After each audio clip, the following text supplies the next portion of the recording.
Good morning, students. I am Prasanna, Assistant Professor at Tiruthanganadar College, and in this PPT I have shared some lessons from first year syllabus. So, Unit 1 I have taken Still Here by Langston Hughes. So, the poetry has almost 10 lines. And it is about African American sufferings under white supremacy. So the author has nailed his important points about the dominative society that has resulted in his frightened, that is, I've been scared and battered. So in this line, he has given how the African American has felt being afraid of the supremacy and battered. The word battered refers to how his character changed into some other humble and frightened character. And my hopes the wind then scattered. So because of the supremacy and suffering, his beliefs gone away. That is the word scattered refers here. And in the third line, snow has frisked me, sun has baked me. So this all refers to all the physical suffering the Afro-American went under during white supremacy, that is in the fields of American people. The black people has to work and they gone under frozen, chillness and the hotness of the sun. And in the fifth line, looks like between them they have done. Here he has given the word them in EM without showing its full word. So stop laughing and stop loving, stop living, but I don't care, I am still here. So here he says that all these sufferings are meant to make them stop laughing anymore and stop loving, and the suffering are meant to make him stop living. But he says that author has so much of perseverance, so he is still here in this world. With that perseverance, he is living all the time. So here the word frisk and them and laughing, loving and living shows the error in grammatical usage. So this is how Langston Hughes shown his enmity against Americans. So let's move on to the next thing.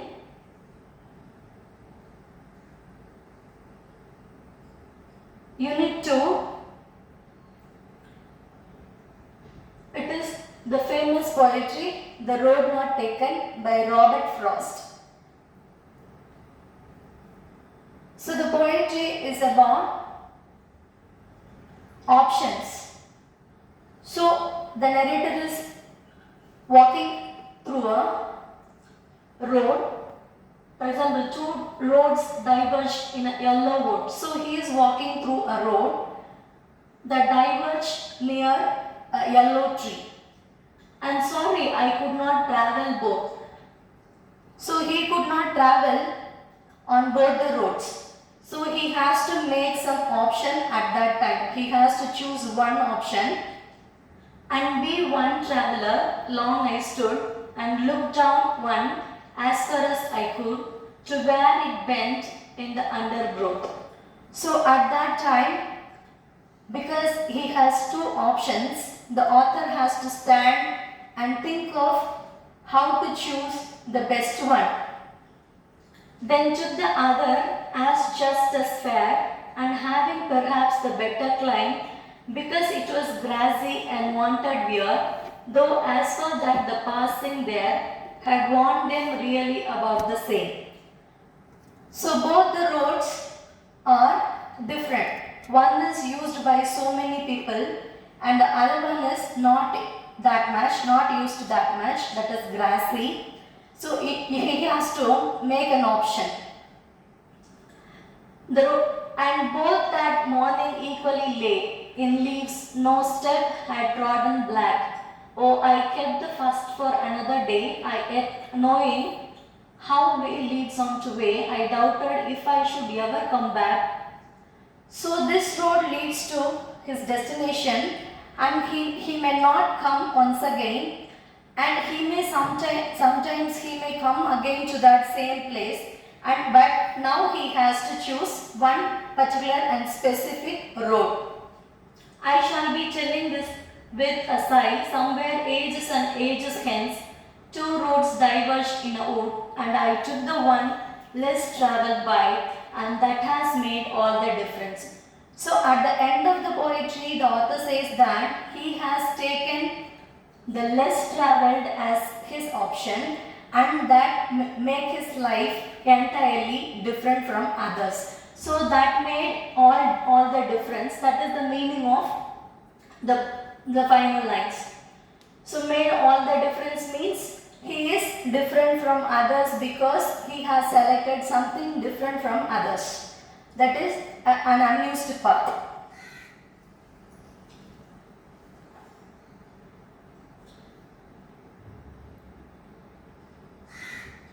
So in Unit 3, I want to share about how I taught my grandmother to read by Sudha Murthy. So in this short autobiography, it is about Sudha Murthy's training to her grandmother Kodamma. Actually, Kodamma is a illiterate woman. She is illiterate because of her culture and tradition. And one day she reads, she happens to hear a story from Sudha Murthy, and in that story she involved much and she wants to hear that story so eagerly. So one fine day Sudha Murthy goes somewhere else to another village for some wedding ceremony, and during that time Kodamma feels it is very hard to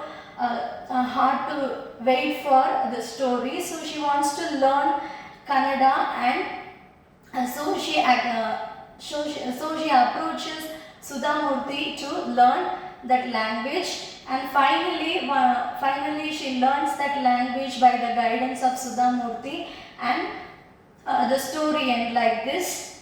So it is about how a woman who is illiterate from her childhood is learning a new language that may be her native mother tongue, and at the end of her life, that means at an old age. So that is giving confidence to so many people.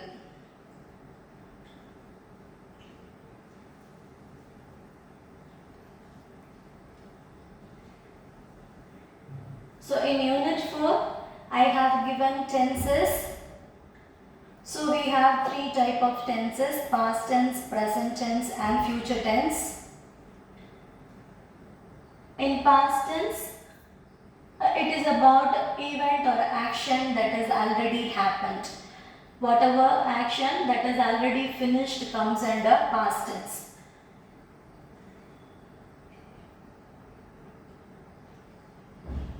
So here we have the form of simple past, past continuous and past perfect and past perfect continuous. And in simple past, we will have normal verb plus ed and the rest of the sentence.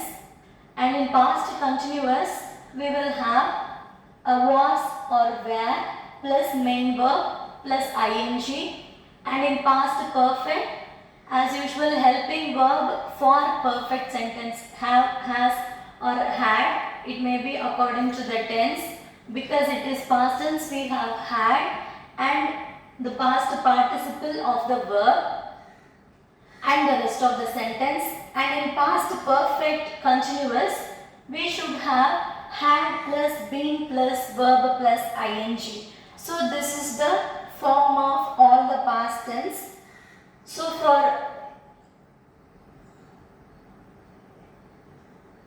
So for the past tense I have given some examples. Marcel finished his speech. So here I have given finished. That word refers to that a simple present tense. That is, the sentence is in simple present tense because we have only one verb, that is in past tense V2, finish plus ed. That is we have, so it is called as past. It is past tense. We have to identify like that. So here in this question, did they go to the hospital? So in this question we have a word did, that is a helping do form verb, and here we also have go, that is also a verb, but we have to consider did as a main verb, not a main verb, even though it is a helping verb that defines the tense of this sentence. So here did is in past tense, so it is considered as past tense. So Nandini and Padmini were talking about you. So in this sentence we have a helping verb where and a verb plus ing. So this is in past continuous. So Salim had found the keys before his parents found out about it. So had found, here we have a had for past perfect and found a past simple past tense. So we have to identify this as a past perfect sentence. So here again Salina found out that Trinita had not been taking her. So here we have a simple past found and the word had not been taken. So here past perfect continuous as it is having had been plus a verb plus ing. Even though it has a word not, we should consider the helping verb and been and plus the verb, main verb. So didn't you know about this incident? So here also we have not, but we have to consider only the word did, and it is also a simple past tense. So let's move on to this is past form, past participle and present form of some verbs, main verbs. And in present tense, the action that is taking place are called as present tense. It usually refers also to the habitual action.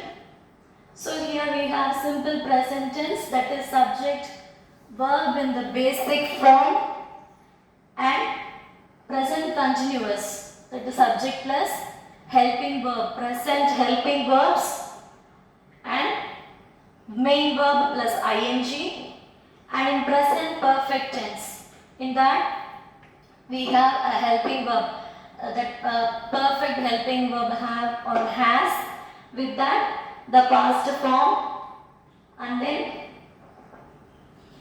participle of the main and past participle of the main form, and present perfect continuous, in that we have to use have or has plus be plus verb plus ing. So here I have given some example for present tense. So Theo sings wonderfully. Here the main verb is sing. It has yes, and it is the present form for singular verb subject, and so it is considered as present, simple present. And Marley and Noah are on the way to the park. So here are on the way to the park, are here refers to the position and it is not a helping verb here. There is no main verb and we have to consider this as present form, simple present, because are is in present. And does Rachel dance? Here does refers to this. Does is in simple present form. So we have to consider this sentence as simple present. And Naveen is practicing for the annual day. Here we have the helping verb is and practicing. Practice plus ing. So this is in present continuous. So the main verb is coming with ing. So we have to consider this as present continuous. Ronnie has kept this notebook for so many years. So here we have the helping verb has and kept, that is past participle of keep. So we have to consider this sentence as, because it has the word has in simple present tense and plus the past participle, we have to consider this as present perfect. And one more thing that we have in simple present tense is it has been raining for quite some time now. So in this has been raining. So here we have the helping verb has, that is a perfect form, and been and plus ing. So rain plus ing we have. So we have to consider this as present perfect continuous. So let's move on to future tense. So whatever action that is going to happen and comes under future tense. So as we have in past and present, we have the same 4 types in future tense also. So we have simple future tense, future continuous, future perfect and future perfect continuous. So in simple future, we have to add one auxiliary verb plus the main verb. So it may be will come. For example, it may be will come. A future continuous. So for future continuous, we have to use a helping verb, that may be any modal verb plus be plus the main verb plus ing. So in future perfect tense, we have to use the form of the main verb plus the rest of the sentence. And in future perfect continuous, we should use the helping verb will plus have plus be plus the main verb plus ing. So here I have given some example for the future tense. Navya will write a song for the sectionals. So will write. So here we have a word will plus write, that is an auxiliary verb will, and with the main verb write. So this sentence is in simple future. So Catherine will be coming. So here we have be plus ing with the usual future form will, and we have to consider this as future continuous because it has be plus ing. So and then we have Bharat will have left work by now. So here we have will plus have, and we have to consider this sentence as future perfect as it is having the perfect tense clue have. And will he be studying for tomorrow's exam? So it is again a future continuous, and they will not have performed at the concert. So this shows that this word will plus have plus the past participle shows that it is a future perfect continuous tense. And finally, will you think over and let me know this also, this sentence is also in simple future form. So unit 5. So in this I have given effective email writing. So we have so many letter formats, that is email writing, and then memos, circulars, and so many formal writings. And in this I have taken email writing. So communicating clearly and professionally. So whenever you are using email for conveying any message, it is you can convey that message clearly. That is why we have given that word clearly and professionally. So whenever you are using email to convey your message, that is the professional way to communicate with others. So this you may know the emails icon. So email writing is an essential part of professional writing. So in every official circumstances we have to use email as the essential part to convey your message. And to write good emails, this is exactly the reason why you should learn to write good emails. So because we have to use the email writing in official circumstances, and for all official things, we have to learn to write email writings. So the best email communication is the one that is simple and clear. So email writing should not be deviating, or it should not be roundabout ideas. It has to be simple and clear. You should not write your email writing in an elaborate way, but it has to be simple and clear. So as usual, for all the writings we have formal and informal writings. So here also we have informal and formal writings. So a formal email writing has to be clear, purposeful, and then descriptive subject line. So a formal email writing, because you are writing that email to an officials or for your company employees, it has to be clear and purposeful. You need not to write any purposeless email writings.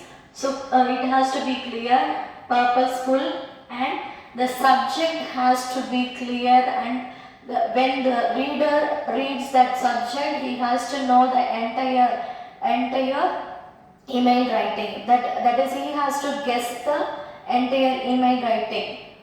So use a professional greeting. So for formal email writing, you should not use any informal words. So you have to use a professional greeting. You should not write hi or any other words that is informal.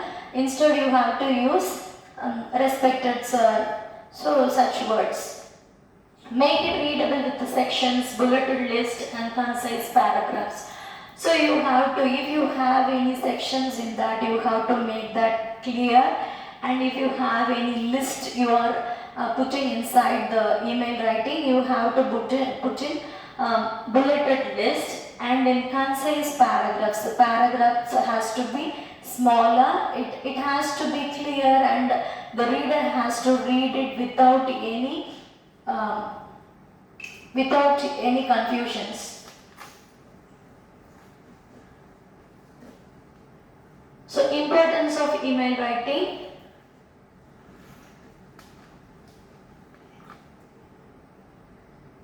So why email writing matters means because it is useful for official circumstances. And professional image, it gives you a professional image. If you are contacting through email, it will give you a professional image. And in clear communication, it is useful for communicating clearly. And time saving, instead of going to every bench and every desk and informing them, you can use email as an easy way to convey your message to all the people at a minimal time. And in permanent record, it is a record that you can make an evidence of. So you can use CC as an evidence, and you can even show your original mail as a record. And these are the key principles of email writing. These are the tips to write an email writing in an effective way. So we have to make it clear, that is clarity, conciseness, and courtesy, and correctness. So these are the important key points we have to concentrate on while we are writing an email writing. And email structure.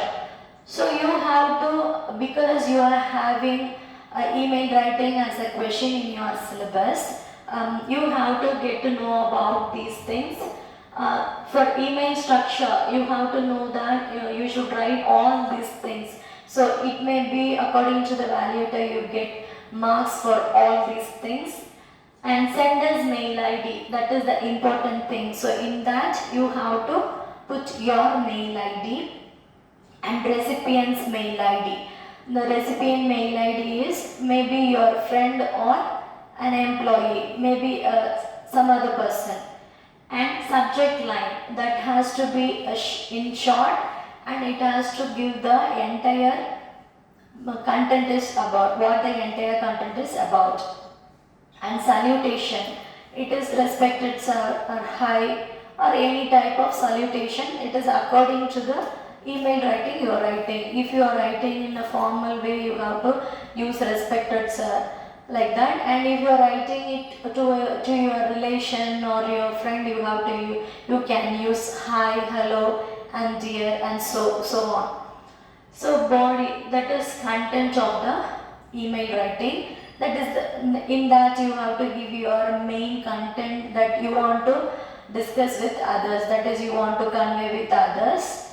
And in closing you can write thank you or thank you or with regards or see you later, like that. And in signature you have to again write your name,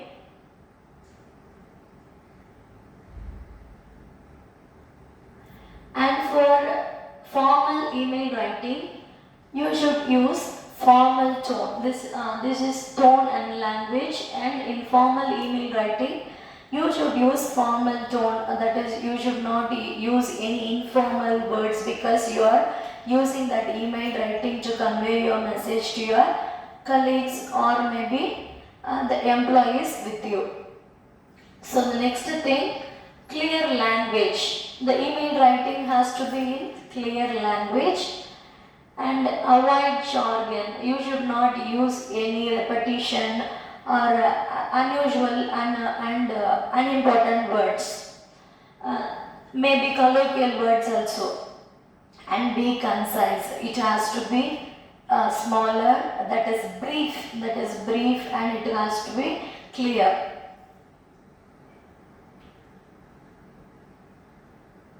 So email etiquette, we have some etiquette in writing emails, that is use proper greetings. So you have to use proper greetings according to the person you are writing that email to. So address recipients correctly. So your recipient's mail ID has to be correct with punctuation also. Because even if you miss any one letter, you can't reach your recipient correctly. And proofread. You can proofread your letter before you are sending. You send that letter to the recipient's mail ID. And include contact info. So if you have any contact info, if you want them to contact you in future, you can give that in that body or content of the mail writing.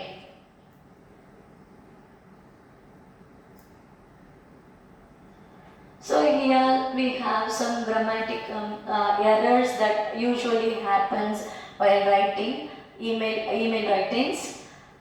So these are grammatical errors, incorrect attachments, typos, forgotten attachments. It may be you have to check the attachment before you are sending that email to other person. So before that, before sending your email, you have to proofread and you have to check the attachment you are sending to other person. So you have to see all those things, and you can possibly check all those things before you are sending that. That is the possible thing that you can do with email writing. So best practices. Use clear subject lines. So that is the main thing we have to concentrate on. Concentrate while writing email. We have to concentrate more on subject lines, because it gives the gist of your entire content to the recipient. So you can convey your message easily through subject lines. Keep emails concise. So we have again and again the same points. The email writing has to be concise. Use active voice and then include a clear call to action. So the email has to be a clear call to action. It should not be a request or any other thing. It has to be a clear call to make that thing into action. Conclusion. So effective email writing, we have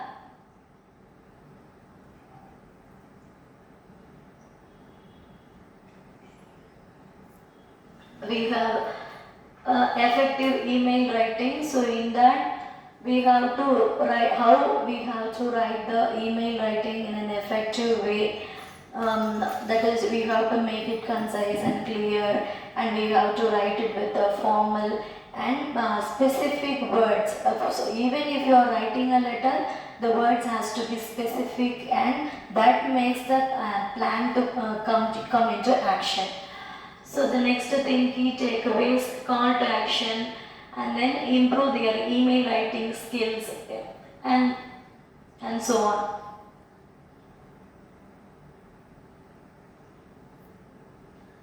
And I have given one example for formal email writing. So here I haven't given the from mail ID. Actually, you have to write from mail ID. That may be your own mail ID, or some may be some others mail ID that may be an imaginative one too. So the next one too. So in that you have to write your friend's mail ID or the another employee's mail ID, or it may be a colleague's mail ID too. It may be your higher official's mail ID. It can also be like that. So the subject regarding course details. So the subject, the content is about asking course details from some other higher authority. So the thing is regarding course details. The subject is given like that, regarding course details. And then here they have given dear sir for sometimes and when you are in a higher position, you can use dear for sirs. So I have passed the BSc degree examination with electronics as the main subject. I intend to have a course in computer science, and would like to know the details of the course taught at your institution. Could you please send me a copy of your prospectus? So the person who is sending the mail is in need of some information about the courses they are offering. So he is demanding that prospectus from that recipient.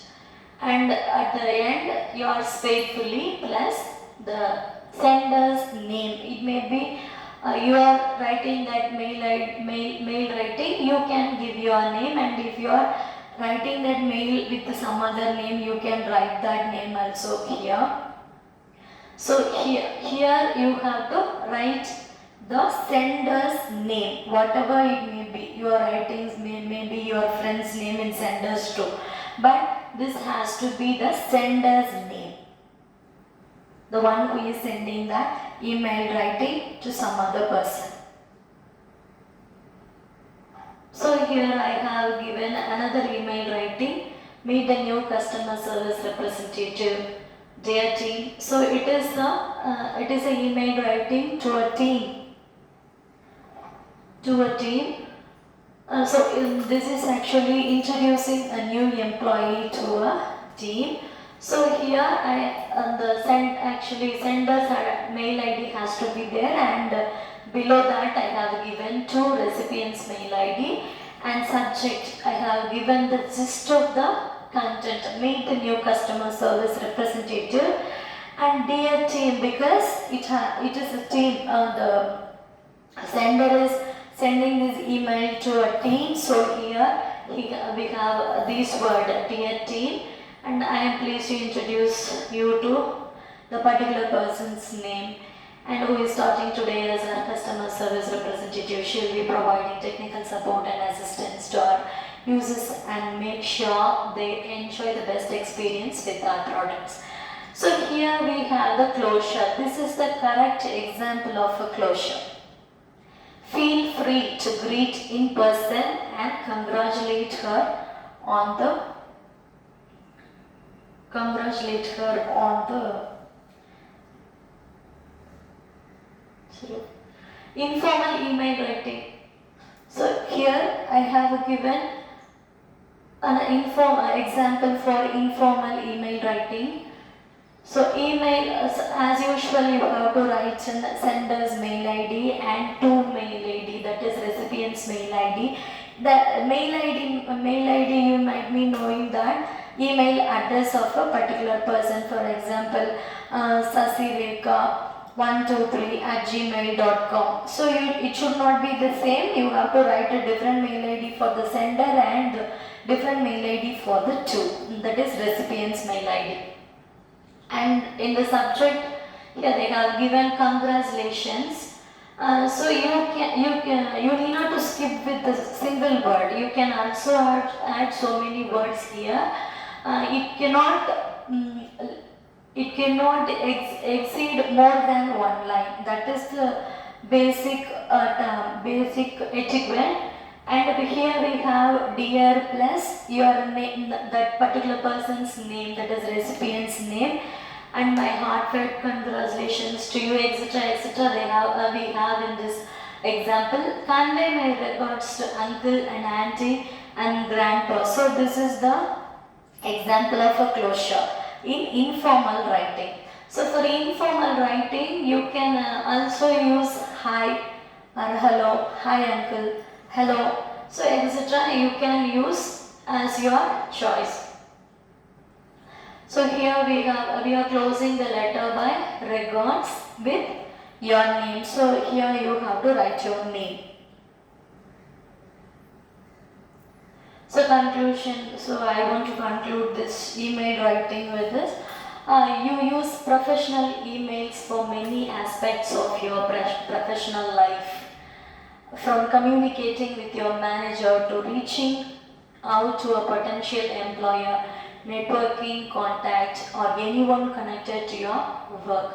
So wherever you want to use the email writing, that is in all the professional circumstances, from potential employer to manager.